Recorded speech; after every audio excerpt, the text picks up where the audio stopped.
வணக்கம் ஃப்ரெண்ட்ஸ். ரெகடிகாசி சீரியல்ல இன்னும் எபிசோட்ல என்ன நடக்குதுன்னு பார்க்கலாம் வாங்க. கல்யாணி வீட்டுக்கு கிறிஷோட பெரியம்மாவும் பெரியப்பாவும் வந்திருக்காங்க. கல்யாணி அவங்ககிட்ட முகத்தை காட்டாம உட்கார வச்சுக்கிட்டு அம்மாட்ட வந்து, அவங்க எப்படி வந்தாங்க, நீ தான் நாம இங்க இருக்கோம்னு சொன்னியா அப்படின்னு மூச்சு காட்டுறாங்க. நீ இப்ப இருக்க நிலைமையில உனக்கு ஒரு ஆதரவு வேணும். வீட்டு செலவுக்கே நீ வலையில அடகு வைக்கிறேங்கிற. யாரோட உதவியும் இல்லாம நீயும் கிறிஷும் தனியா இருக்க கூடாது, அதனாலதான் அவங்கள வர வச்சிருக்கேன் அப்படின்னு அவங்க அம்மா சொல்ல, அது எப்படி, நான் சொல்லாததெல்லாம் நீ கரெக்டா பண்ணிட்டு இருக்க, உன்னை நான் அப்புறம் பேசிக்கிறேன்னு கல்யாணி அவங்க அம்மாவை மிரட்டுறாங்க. இது மாதிரி எத்தனை மிரட்டல பார்த்திருப்பேன் அப்படிங்கிற உங்க அம்மா சரி வான்ட்டு முன்னாடி போறாங்க. அவங்க முன்னாடி வந்து வாங்க சொல்ல, வரோமா நீங்க எப்படி இருக்கீங்க கேட்டுக்கிட்டு ஃப்ரூட்ஸ் பேக்கை கொடுக்குறாங்க. ரோஹிணி அவங்களுக்கு தண்ணி கொண்டு வந்து கொடுக்குறாங்க. கல்யாணி, உன் வாழ்க்கையில் நடந்துட்டு இருக்க விஷயம்லாம் எங்களுக்கு தெரியுமா, உங்க அம்மா சொன்னாங்க அப்படின்னு கிறிஷோட பெரியப்பா சொல்ல, ஏம்மா இப்படி மானத்தை வாங்குற அப்படிங்கிற மாதிரி அவங்க அம்மாவை முறைக்கிறாங்க. கல்யாணி அவங்க அம்மா கெஞ்சலா ஒரு பார்வை பார்த்துட்டு இருக்காங்க. உனக்கு இன்னொரு வாழ்க்கை கிடைச்சு நீ சந்தோஷமா இருப்பேன்னு நினைச்சோம், ஆனா இப்ப டைவர்ஸ் வரைக்கும் வந்து கஷ்டமா இருக்குமா அப்படின்னு கிறிஷோட பெரியம்மா சொல்றாங்க. கல்யாணிக்கு எப்படி ரியாக்ட் பண்றதுன்னே தெரியல. நீ எதுக்கும் கவலைப்படாதம்மா, உனக்கு யாரும் இல்லைன்னு நினைக்காத, உனக்கும் கிறிஷுக்கும் நாங்க இருக்கோம் அப்படின்னு கிறிஷோட பெரியப்பா சொல்றாரு. உனக்கு எங்க மேல கோவம் இருக்கலாம், அது நியாயம்தான், நாங்க செஞ்ச தப்பு அப்படி, அதனாலதான் இப்ப வரைக்கும் ஒரு குழந்தை கூட இல்லாம இருக்கோம் அப்படின்னு கிறிஸோட பெரியம்மா சொல்லிட்டு இருக்க.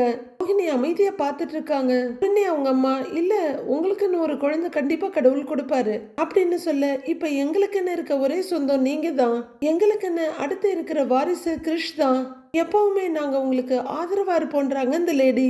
நீ உன்னோட டைவர்ஸ் கேஸ் விஷயத்துல நாங்க எதுவும் தலையிட விரும்பல. நீ புத்திசாலி பொண்ணு, தனியாவே இவ்வளவு தூரம் வந்திருக்க, என்ன செய்யணும்னு உனக்கே தெரியும். நாங்க இப்ப வந்ததுக்கு முக்கியமான காரணம் எங்க சொத்துல தம்பிக்கான பங்கு உங்ககிட்ட கொடுக்க தான் வந்திருக்கோம் அப்படின்னு கிறிஷோட பெரியப்பா சொல்ல, ரோஹிணி அவங்க அம்மாவும் பாத்துக்கிறாங்க. இல்ல அதெல்லாம் எதுக்குங்கிறாங்க கல்யாணி. நாங்க ஒன்னும் உதவியா செய்யலமா, நியாயப்படி அந்த பங்கு உனக்கும் உன் பிள்ளைக்கும் தான் வந்து சேரணும் அப்படின்னு கிறிஷோட பெரியப்பா சொல்ல, இவரோட தம்பி இல்லைங்கிறதுக்காக அந்த சொத்தையும் நாங்க எடுத்துக்க விரும்பல, செஞ்ச பாவமே போதும் அப்படின்னு அந்த லேடி சொல்ல, ரோஹிணி எதுவும் சொல்லாம வெறுப்ப மறைச்சிட்டு நிக்கிறாங்க. அவனுக்கு சேர வேண்டியதை உங்ககிட்ட கொடுக்க வேண்டியது எங்க கடமை அப்படின்னு அவரு சொல்ல, நீங்களும் கிறிஷும் எங்களோட வந்து இருக்கணும்னு எங்களுக்கு ஆசையா தான் இருக்கு, இல்லைன்னா நாங்களும் இந்த ஊருக்கு வந்து உங்களோட இருக்கணும்னு தான் விருப்பப்படுறோம், கிறிஷ அடிக்கடி பார்க்கணும்னு எங்களுக்கும் ஆசையா இருக்கு அப்படின்னு அந்த லேடி சொல்றாங்க. நீ சரின்னு சொன்னா என் தம்பிக்கு சேர வேண்டிய பங்கு உன் பேர்ல எழுதுறதுக்கு நாங்க ரெடி பண்ணுவோங்கிறாரு அவரு. கல்யாணி அப்படியே யோசனையா அவங்க அம்மாவை பார்க்க, அவங்க அம்மா சரின்னு சொல்லிடுங்கிற மாதிரி பாக்குறாங்க. நீங்க இவ்வளவு கேர் எடுத்ததுக்கு ரொம்ப தேங்க்ஸ், ஆனா எனக்கு எதுவுமே வேண்டாம் அப்படின்னு கல்யாணி சொல்ல தவிப்பா பாக்குறாங்க அவங்க அம்மா. என்ன இந்த பொண்ணு இவ்வளவு பிடிவாதமா இருக்குன்ற மாதிரி கிறிஷோட பெரியப்பா பெரியம்மாவை பாக்குறாரு. கல்யாணி, நீ கோவத்துல எதுவும் அப்படின்னு கிறிஷோட பெரியம்மா கேட்க, இல்லங்க நான் எதுவுமே கோவத்துல சொல்லல, இப்ப என் கவனம் முழுக்க என் வாழ்க்கையை காப்பாத்திக்கிறதுல தான் இருக்கு. நான் என் ஹஸ்பண்டை விட்டு பிரிய மாட்டேன், டைவர்ஸ் கிடைச்சிடக்கூடாதுன்னு தான் நான் இது எல்லாத்தையும் பண்ணிட்டு இருக்கேன். இப்போதைக்கு என்னால உங்களுக்கு எந்த பதிலும் சொல்ல முடியாது, இந்த கேஸ் முடிஞ்சதுக்கு அப்புறம் அப்படின்னு கல்யாணி நிறுத்த, சரி கல்யாணி, நாங்க உன்னை கட்டாயப்படுத்த விரும்பல, உன் மனநிலை எப்படி இருக்கும்னு எங்களுக்கு புரியுது அப்படின்னு அந்த லேடி சொல்ல, ஆனா உனக்கு எப்ப என்ன உதவி தேவைப்பட்டாலும் எங்களை கேட்கலாம், எதுவா இருந்தாலும் நாங்க செய்ய ரெடியா இருக்கோம். கிறிஷ் எங்க குடும்பத்தோட வாரிசுமா, அவன் எதிர்காலம் ரொம்ப நல்லா இருக்கணும் அப்படின்னு அவங்க பெரியப்பா சொல்ல, ரொம்ப நன்றிங்க, நீங்க இப்படி சொல்றது எனக்கு ஒரு புது நம்பிக்கையை கொடுக்குது அப்படின்னு ரோஹிணி சொல்ல, கஷ்ட காலத்திலயும் இப்படி ஒரு நல்லது நடக்கிறது மனசுக்கு ஆறுதலா இருக்கு அப்படின்னு கிறிஷோட பாட்டி சொல்ல, சரிங்கம்மா அப்ப நாங்க கிளம்புறோம் அப்படின்னு கிறிஷோட பெரியப்பா எழுந்திருக்கிறாரு. இருங்க இருங்க இருங்க சாப்பிட்டு போலாமே இருங்க அப்படின்னு கல்யாணியோட அம்மா சொல்ல, இல்லங்கம்மா வேண்டாங்கிறாரு அவரு. ஏன் வேண்டான்னு சொல்றீங்க, நீங்க இருந்து சாப்பிட்டு தான் போகணும் அப்படின்னு கல்யாணி சொல்ல, கிறிஷோட பெரியப்பா அவர் ஒய்ஃபை பார்க்க அவங்க அப்படின்னு தலையாட்ட, சரிம்மான்னு ஒத்துக்கிறாரு அவரும். நாங்க சாப்பிட்டே போறோம் அப்படின்னு அவரு சொல்ல, இதோ இருங்க வந்துடுறேன் அப்படின்னு கல்யாணி அவங்க அம்மாவும் கிச்சனுக்கு போறாங்க. அவங்க ரெண்டு பேரும் போனதும் கிறிஷோட ரெண்டு பக்கமும் ரெண்டு பேரும் உட்கார்ந்து, கிறிஷ் எங்க வீட்டுக்கு வரியா அப்படின்னு அவன்கிட்ட பேச ஆரம்பிக்கிறாங்க. கிச்சனுக்கு வந்ததும், ஏ கல்யாணி அப்படின்னு கூப்பிட ரோஹிணி திரும்புறாங்க. கிறிஷோட அப்பாவுக்கு சேர வேண்டிய பங்கு தானே அவங்க உனக்கு தரேங்கிறாங்க, நீ வேற கோர்ட்டு கேஸ்ன்னு அலைஞ்சுகிட்டு இருக்கிற, இப்ப அவங்க மூலமா பணம் வந்தா அது உனக்கு உதவியா இருக்கும்ல, எத்தனை நாளைக்கு நம்ம நகையை வச்சு வாழ்க்கையை ஓட்ட முடியும், ஏன் நீ வேணான்னு சொன்ன அப்படின்னு அவங்க அம்மா கேட்க, இதெல்லாம் உனக்கு புரியாதுமா, நான் மனோஜ் கூட வாழணும்னு ஆசைப்படுறேன், அப்படின்றாங்க கல்யாணி. சரிடி, அதுக்கும் நீ சொத்தை வேணான்னு சொல்றதுக்கும் என்ன சம்பந்தம் இருக்கு அப்படின்னு அவங்க அம்மா கேட்க, இருக்கு. மனோஜோட கோவமே எனக்கு முதல் கல்யாணம் ஆனதும் ஒரு குழந்தை இருக்குன்றத மறைச்சதும் தான். அதுதான் அவன் மனசுல கோவமா இருக்கு. நான் திரும்பவும் அந்த குடும்பத்தோட பழகுறேன்னு தெரிஞ்சா மனோஜோட கோவம் அதிகமாக தான் செய்யும் அப்படின்றாங்க கல்யாணி. சரி, நீ இப்ப செலவுக்கெல்லாம் என்ன பண்ணுவ அப்படின்னு அவங்க அம்மா கேட்க, எனக்கு இப்ப அவங்க கொடுக்கற சொத்தை விட மனோஜ் தான் முக்கியம். நீ என் கல்யாண விஷயத்துல அவசரப்பட்ட மாதிரி இதுல எதுவும் பண்ணிடாத, எல்லாமே நான் பாத்துக்கிறேன், சமைக்கிற வேலையை பார்க்கலாம் அப்படின்னு கல்யாணி ஸ்ட்ரிக்டா சொல்லிட நம்மளோட ராஜதந்திரங்கள்லாம் வேஸ்டா போயிருச்சு அப்படின்னு யோசிக்கிறாங்க அவங்க அம்மா.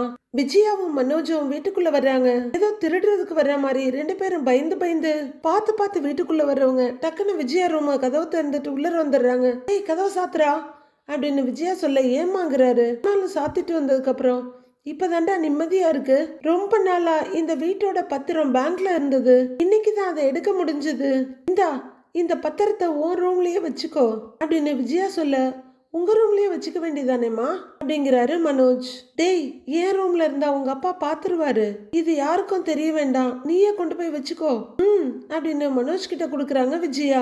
கையில வாங்குற மனோஜ் நம்ம வீட்டு டாக்குமெண்ட்டையே நாம பயந்து பயந்து வச்சுக்க வேண்டியதா இருக்கு, திரும்பவும் கிடைச்சிருச்சுன்னு சந்தோஷம் கூட பட முடியல அப்படிங்கிறாரு மனோஜ். டேய், நாம இன்னும் கடன் அடைக்கல, ஒரு இடத்துல இருந்து இன்னொரு இடத்துக்கு கடனை மாத்தி இருக்கோம், அவ்வளவுதான். பைனான்சியர் கிட்ட இந்த வீட்டு பத்திரம் மறுபடியும் அடமானமா தான் போக போகுது, அதை ஞாபகத்துல வச்சுக்கோங்கிறாங்க விஜயா. மனோஜ் சரிமானு தலையாட்டிட்டு இருக்க, சரி இதை கொண்டு போய் பத்திரமா உள்ளர வைங்கிறாங்க விஜயா. மனோஜ் அவரோட பீரோவை திறந்து உள்ளர வச்சிட்டு இருக்க முத்துவும் மீனாவும் வீட்டுக்கு வர்றாங்க. இவங்க வர்றத பார்த்துட்டு வெளியே வர்ற ரவி, என்னடா நீத்துக்கிட்ட பேசுனீங்களான்னு கேக்குறாரு. ஆமாண்டா, ஷெட்ல வச்சு பேசணும் அப்படின்னு முத்து சொல்ல, என்னடா சொன்னாங்கன்னு கேக்குறாரு. என்னடா அது, ஒரு ஹோட்டலுக்கு ஓனரு நல்லா படிச்ச பொண்ணு, நல்ல பொண்ணா இருக்கும்னு பார்த்தா மர கழண்ட மாதிரியே பேசிட்டு இருக்கிறா அப்படின்னு முத்து கோவமா சொல்ல, அப்படி என்னதான்டா சொன்னாங்க அப்படின்னு கேக்குறாரு ரவி. அத செட்டுக்கு வர வச்சு பேசணும்டா அப்படிங்கிற முத்து. நானும் ரவியும் சேர போறது இல்லைன்னாலும் நான் அவரை லவ் பண்றத மாத்திக்க மாட்டேன், I love him, I always love him அப்படின்னு நீத்து சொன்னதை சொல்றாரு முத்து. இவ்வளோ புத்தி சொல்றேன்டா, அது எதையுமே காதுல வாங்காத மாதிரி பேசுதுடா அப்படின்னு முத்து சொல்ல, அவ ஏதோ ஒரு முடிவோடு தான் ரவி இருக்கா அப்படின்றாங்க மீனா. நல்லா தான் இருந்தாங்க நீ, திடீர்னு ஏன் இப்படி மாறிட்டாங்கன்னு எனக்கே ஒன்றும் புரியல அப்படின்னு ரவி சொல்ல, ஸ்ருதி கிட்ட நீங்க பேசிட்டீங்களான்னு கேக்குறாங்க மீனா. இல்ல நீ அப்படின்னு ரொம்ப வருத்தமா ரவி சொல்ல, ஏண்டா போய் பார்த்து பேச வேண்டியதானேடா அப்படின்னு முத்து கேக்குறாரு. அவ கண்டிப்பா என் மேல கோவத்துலதான் இருப்பா, இந்த நிலைமையில அவகிட்ட நான் என்ன பேசுறதுன்னே தெரியல, நான் என்ன சொன்னாலும் அவ கேட்கவும் மாட்டா, அதான் கால் பண்ணாமலே இருக்கேங்கிறாரு ரவி. ஸ்ருதி உங்களுக்கு கால் பண்ணலையான்னு மீனா கேட்க, இல்ல நீ அவங்க அம்மா தான் போன் பண்ணிக்கிட்டே இருக்காங்க, நான் போனே எடுக்கலங்கிறாரு ரவி. ஏய் லூசாடா நீ, ஒழுங்கா போன் எடுத்து பேச வேண்டியதானே, அப்புறம் ஓ மேல தப்பு இருக்குன்னு ஆயிடும்ல, பலகுரல் வேற, அங்க போய் என்ன சொல்லி வச்சிருக்குன்னு நமக்கு தெரியல, இந்த மாதிரிலாம் இருக்காதடா, அவங்க ஃபோன் பண்ணா தயவு செஞ்சு எடுத்து பேசுடா அப்படின்னு முத்து சொல்ல, டேய் இப்போ அவங்க ஃபோன் அட்டன் பண்ணி நான் என்னென்னடா பேசுவேன் அப்படின்னு ரவி கேட்க, ரெண்டு பேரும் யோசனையா நிக்கிறாங்க. சுதா வந்து செருப்பு கழட்டிட்டு ஒரு பார்வை பார்த்துட்டு வீட்டுக்குள்ள வர்றாங்க. யாரும் இல்லைன்னு பார்த்துட்டு, வீட்டுக்குள்ள யாரும் இல்லையா அப்படின்னு அவங்க சத்தமா கேட்க, விஜயா மனோஜ் ரூமுக்குள்ள இருந்து வேகமா வெளியே வர்றாங்க. வாங்க சம்பந்தின்னு கூப்பிட்டுக்கிட்டு ரவியும் அவர் ரூம்ல இருந்து வேகமா வர்றாரு. வாங்க அப்படின்னு விஜயா அவங்க பக்கத்துல போய் நிக்க, வேகமா வந்த ரவி பிரேக் போட்ட மாதிரி நின்னுட, பின்னாடி முத்துவும் மீனா வந்து நிக்கிறாங்க. வாங்க ஆண்டி அப்படின்னு மெதுவா ரவி போறாரு. ரைட்டு, இல்லங்க வீடு தேடியே வந்துருச்சு அப்படின்னு மெதுவா சொல்லிக்கிறாரு முத்து. வாங்க ஆண்டி அப்படின்னு ரவி சொல்ல, உள்ள இருந்த அண்ணாமலை, வாங்க வாங்கம்மா வாங்க வந்து உட்காருங்கன்னு சொல்லிக்கிட்டே அவர் சோஃபாட்ட போறாரு. அவர் பின்னாடி மனோஜ் வந்து நிக்கிறாரு. நான் ஒண்ணு வந்து உட்கார்ந்து விருந்து சாப்பிடுறதுக்கு வரல அப்படின்னு சுதா விடுக்குன்னு சொல்ல, ஏன் சம்பந்தி இப்படி எல்லாம் சொல்றீங்க அப்படின்னு விஜயா கேக்குறாங்க. நான் உங்க சம்பந்தியா இங்க வரல, அப்படி வரக்கூடிய கௌரவத்தை உங்க குடும்பம் எனக்கு தரல அப்படின்ற சுதா திரும்பி ரவியை முறைக்கிறாங்க. இப்ப நீங்க கோவப்படுற அளவுக்கு அப்படி என்ன நடந்ததுங்க சம்பந்தி அப்படின்னு விஜயா கேட்க, சும்மா எதுவும் தெரியாத மாதிரி நடிக்காதீங்க, உங்களெல்லாம் ஒரு பெரிய மனுஷங்க மாதிரி நினைச்சேன் பாருங்க அப்படிங்கிறாங்க சுதா.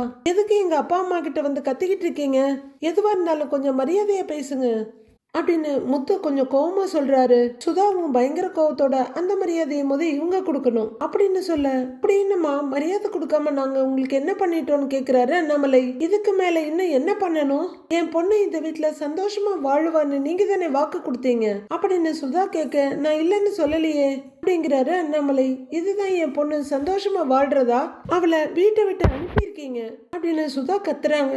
ஐயோ சமந்தி, நாங்க எதுக்கு உங்க பொண்ணை வீட்டை விட்டு அனுப்புறோம் அப்படின்னு விஜயா கேட்க, அப்புறம் எதுக்கு அவ எங்க வீட்டுக்கு வந்து கோவமா உட்கார்ந்துருக்கா அப்படின்னு சுதா கேட்க, என்ன இது அப்படின்னு புரியாம பாக்குறாங்க விஜயா. திகச்சு போய் நிக்கிற விஜயா, ஸ்ருதி என்ன சொன்னான்னு கேக்குறாங்க. அவ என்னைக்கு இந்த வீட்டுல நடக்கிறத என்கிட்ட சொல்லியிருக்கா அப்படின்னு சுதா சொல்றாங்க. ஸ்ருதி ஒரு அருமையான பெர்ஃபெக்டான பொண்ணு, அதனாலதான் இந்த வீட்டு விஷயத்த அவங்க அங்க தூக்கிட்டு போறது இல்ல. ஆனா மீனா இங்க யாராவது தும்முனா கூட அவங்க அம்மா வீட்டுக்கு உடனே டெலிகாஸ்ட் பண்ணிடுவாங்க. விஜயா அவங்களையே பாத்துட்டு இருக்க, எதுவும் பேசாம ரூம்குள்ள போய் உட்காந்து அழுதுட்டு இருக்கா. நானும் அவரும் எவ்வளவோ கெஞ்சி பார்த்தோம், அவ எங்க கிட்ட பேசவும் மாட்டேங்கிறா, கதவை திறக்கவும் மாட்டேங்கிறா. கண்டிப்பா இங்கதான் ஏதோ நடந்திருக்கு. வாழ வந்த பொண்ணை இப்படி விரட்டி விட்டுருக்கீங்க அப்படின்னு சுதா சொல்ல, ஐயோ அப்படின்னு விஜயா பாக்குறாங்க. இங்க பாருங்கம்மா, உங்க பொண்ணு உங்க வீட்டுல இருக்க நீங்க சொல்லிதான் எங்களுக்கு தெரியும் அப்படிங்கிறாரு அண்ணாமலை. சும்மா நடிக்காதீங்க, உங்ககிட்ட நான் ஏன் பேசணும் அப்படிங்கிற சுதா ரவி கிட்ட திரும்புறாங்க. மாப்பிள்ள, உங்களை நம்பிதான் என் பொண்ணை அனுப்பி வச்சேன், அவளை என்ன பண்ணீங்கன்னு கேக்குறாங்க சுதா. ஆன்ட்டி, இங்க யாருமே எதுவுமே பண்ணல அப்படின்னு ரவி சொல்ல, அப்புறம் எதுக்கு அவ எங்க வீட்டுல வந்து கோவமா உட்கார்ந்துருக்கா அப்படின்னு சுதா கேட்க, ரவி அமைதியா நிக்கிறாரு. ரவி அப்படின்னு அவங்க அப்பா கூப்பிட அப்படின்னு திரும்பி பாக்குறாரு. எதுக்கு ஸ்ருதி நம்ம வீட்டை விட்டு அங்க போனா அப்படின்னு அண்ணாமலை கேட்க, பாருங்க என்ன பிரச்சனைன்னு உங்களுக்கே தெரியல, இந்த லட்சணத்துலதான் உங்க வீடே இருக்கு அப்படின்னு காரி துப்புறாங்க சுதா. பொண்ண வாழ அனுப்புனா அவளை ஒழுங்கா கூட பாத்துக்க மாட்டீங்களா? இன்னும் கூட உங்க பையனை தான் கேட்டு தெரிஞ்சுக்கணுமா அப்படின்னு சுதா நாக்கு பிடிங்கிற மாதிரி நல்லா கேக்குறாங்க. இந்த மாதிரி எங்க அப்பாட்ட குரல் வசதி பேசுறதெல்லாம் வேணாம் அப்படின்னு முத்து சொல்ல, அவர் பக்கமா திரும்புறாங்க சுதா. முதல்ல என்ன நடந்துச்சுன்னு தெரியாம நீங்க பாட்டுக்கு பேசிட்டு இருந்தீங்கன்னா என்ன அர்த்தம்? கொஞ்சம் பார்த்து பேசுங்க சொல்லிட்டேங்கிறாரு முத்து. என் பொண்ணுக்கு என்னாச்சுன்னு கேட்க வந்தா என்னைய மிரட்டுறீங்களா அப்படிங்கிறாங்க சுதா.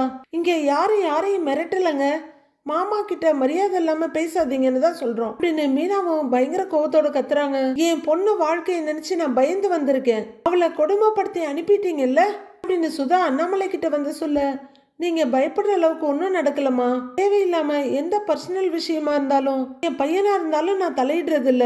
எனக்கு தெரிஞ்சு ரவி உங்க பொண்ணை நல்லா தான் பாத்துக்கிறான், கொடுமை எல்லாம் ஒன்றும் படுத்தல அப்படிங்கிறாரு அண்ணாமலை.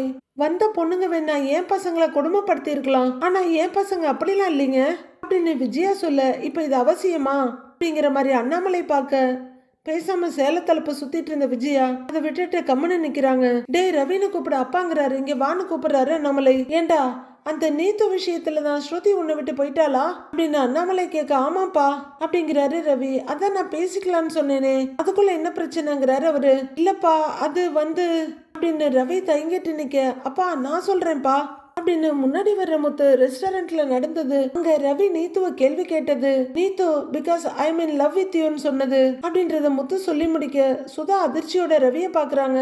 இப்ப பிரச்சனை ரவிக்கும் பலக்குரலுக்கும் இல்லப்பா, அந்த ஓனர் பொண்ணுதான் இப்படி ஒரு வேலையை பார்த்து விட்டு போயிருச்சு அப்படிங்கிறாரு முத்து. அப்பவே நினைச்சேன் அந்த பொண்ணாலதான் ஸ்ருதி லைஃப்ல பிரச்சனை வரும்னு, ஸ்ருதி கிட்டையும் படிச்சு சொன்னேன், எங்க அவ கேட்டா அப்படின்னு தலையில அடிச்சுக்கிறாங்க சுதா. மாப்பிள்ள, என் பொண்ணுக்கு துரோகம் பண்றீங்களான்னு கேக்குறாங்க சுதா. ஐயோ அப்படிலாம் இல்லன்ட்டுங்கிறாரு ரவி. என்ன இல்ல, மாப்பிள்ளங்கிற மரியாதையெல்லாம் ஒரு அளவுக்கு தான், என் பொண்ணை ஏமாத்த நினைச்சீங்க, உங்க யாரையும் சும்மா விட மாட்டேன் சொல்லிட்டேன் அப்படின்னு சுதா கத்த. ஆண்டி சொல்றத புரிஞ்சுக்காம நீங்களும் ஸ்ருதி மாதிரியே கத்துறீங்க அப்படின்னு ரவி சொல்ல, நூலை போல செயலடா ரவி அப்படிங்கிறாரு முத்து. சுதா பயங்கரமா முறைக்கிறாங்க அவரு.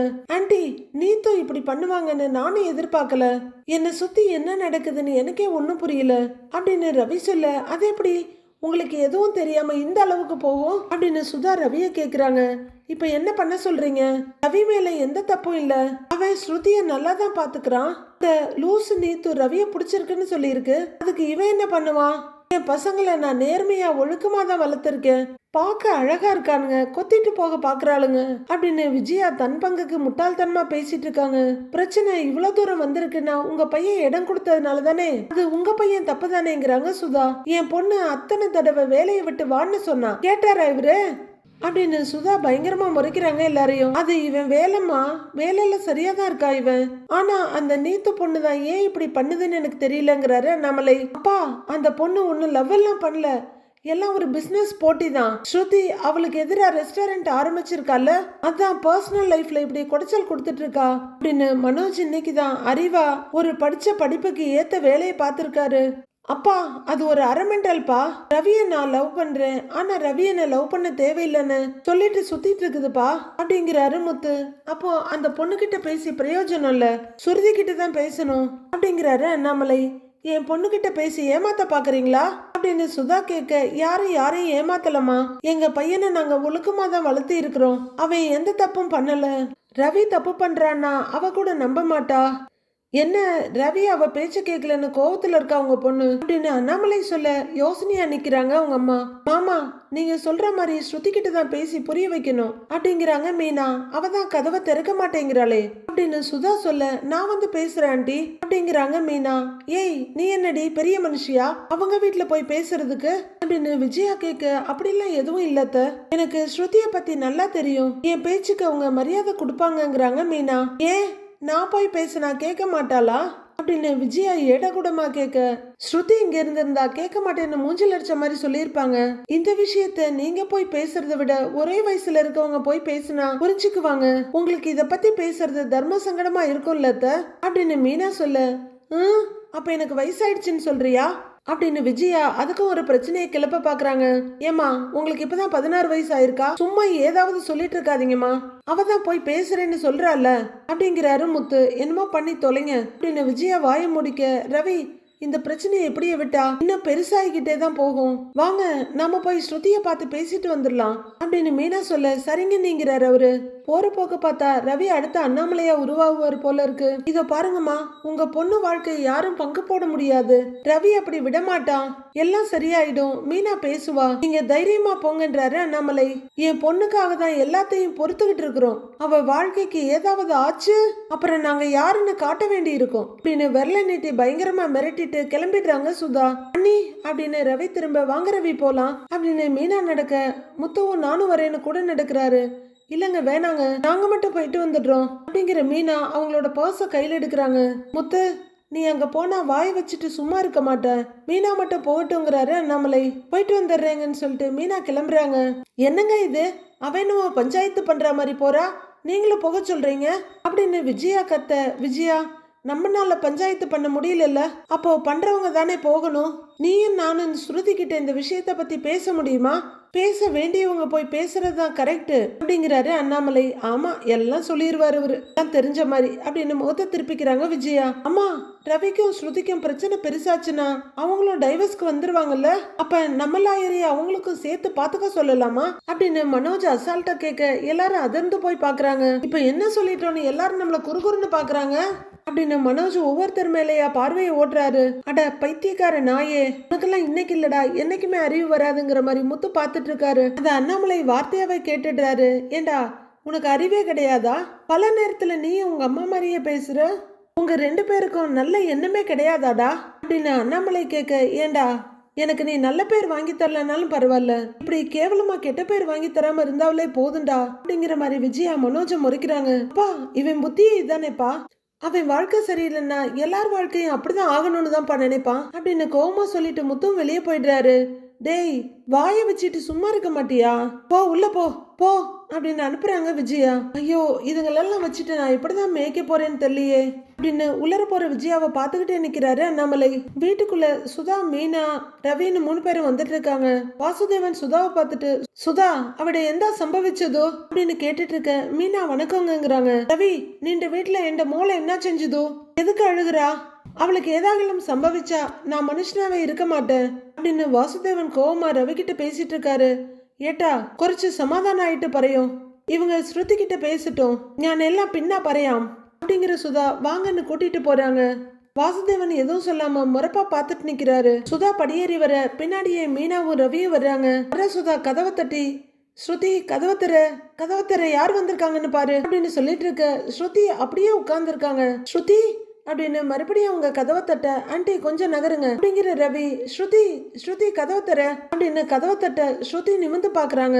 ஸ்ருதி கதவை தர ப்ளீஸ், ஏன் இப்படி பண்ற ஸ்ருதி, எதுவா இருந்தாலும் பேசிக்கலாம் ப்ளீஸ் வெளியே வான்னு கூப்பிடுறாரு. ஸ்ருதி எல்லாத்தையும் கேட்டுட்டு வெடுக்குன்னு தலையை திருப்பிக்கிறாங்க. ஸ்ருதி அப்படின்னு ரவி கூப்பிட்டு இருக்க. ஐயோ ஸ்ருதி கதவை திறக்க மாட்டேங்கிறா, என்னாச்சோ பயமா இருக்கேங்கிறாங்க சுதா. ஸ்ருதி கதவை திற ஸ்ருதி, நான் எந்த தப்பும் பண்ணல அப்படின்னு ரவி கதவை தட்டிட்டு இருக்காரு. ஸ்ருதி, நான் மீனா வந்திருக்கேன், கதவை தரங்கன்னு மீனா சொல்ல ஸ்ருதி நிமிந்து கதவை பாக்குறாங்க. உட்கார்ந்து இருந்த இடத்த விட்டு மெதுவா எழுந்து நிக்கிறாங்க. அடுத்து வேகமா வந்து கதவை திறக்க கதவு முன்னாடி சுதா, ரவி, மீனான்னு 3 பேரும் நிக்கிறாங்க. நான் பயந்தே போயிட்டேன், என்னடி நீ செய்யறது அப்படின்னு அவங்க அம்மா சொல்றாங்க. ஸ்ருதி, ஒரு நிமிஷம் நான் சொல்றதை கேளுங்கிறாரு ரவி. மீனா, நீங்க மட்டும் உள்ளருவாங்க அப்படின்னு ஸ்ருதி சொல்ல மீனா ரூம்குள்ள வர்றாங்க. ஸ்ருதி அப்படின்னு அவங்க அம்மா கூப்பிட்டு இருக்க. ஸ்ருதி, நான் சொல்றதை கேளு அப்படின்னு ரவி சொல்லிட்டு இருக்க. கதவு படார்னு ஒரு முகத்திலேயே சாத்தப்படுது. ரவி ரொம்பவே தயக்கமா சுதாவை பார்க்க சுதா அழாத குறைய அங்கிருந்து நகர்ந்து போறாங்க. அவங்க மாடியோட கைப்பிடி செவர்கிட்ட வர சுதான்னு கூப்பிடுறாரு. என்ன ஏட்டான்னு கேட்க அவட என்ன நடக்குது, எந்த பிரச்சனையும் அப்படிங்கிறாரு வாசுதேவன். கொஞ்சம் இருங்க ஏட்டானவங்க சொல்ல சுதா அப்படின்னு அவரு கூப்பிட்டு இருக்காரு.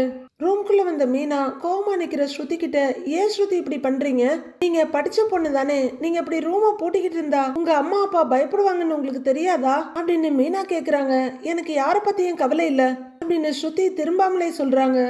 ஸ்ருதி, ரவி மேல எந்த தப்பும் இல்ல, அந்த நீத்து தான் பைத்தியக்காரத்தனமா இப்படி எல்லாம் நடந்துக்கிறா அப்படிங்கிறாங்க மீனா.